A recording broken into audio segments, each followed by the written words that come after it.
Kɔnsadminɛsi mun ni ale baaraw tɛmɛnra badon n'o bɛnna marisikalo tilegali ma san 2023 sapid mezure legislatirelematɛri la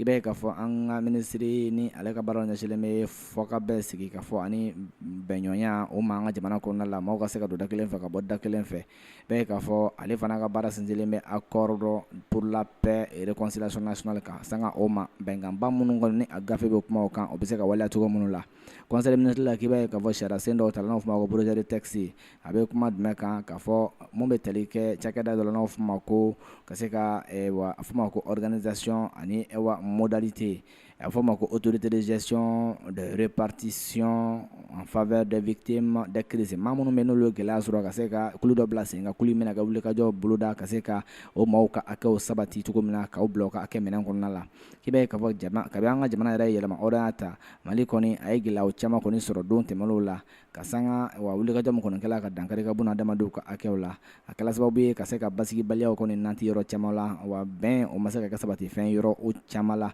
faraliw fana boloda la jamana ka se ka bila kun kelen min kɔnɔ olu kɔni olu kɛla gɛlɛya koba ye a k'i b'a ye k'a fɔ san 2012 o hukumu kɔnɔna la wa wulikajɔ kɔni i b'a ye k'a fɔ wa kirisi minnu dabila n'aw fɔ ma ko kirisi dimansiyɔnɛli a kɛla sababu ye ka se ka gɛlɛyaba kɔni nanti wa bɛn ni kɛlɛ minnu tun b'an ka jamana kɔnɔ ka se ka gɛlɛyaw sinsin o kɔfɛ k'i b'a ye k'a fɔ mun tɛle kɛ maafa walejugu ka taa se maaw minɛli ka taa yɔrɔ la kunnafoni tɛ sɔrɔ yɔrɔ minnu la ka tila tuguni ka maaw minɛ ka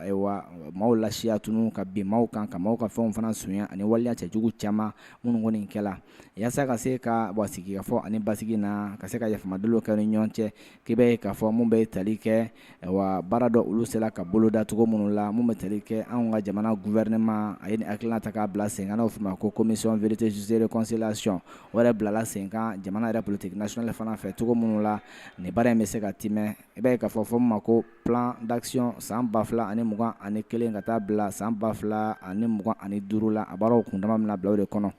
laɲini la k'i b'a ye k'a fɔ wa hakilinaba mun yɛrɛ bɛ nin ko in kɔnɔna la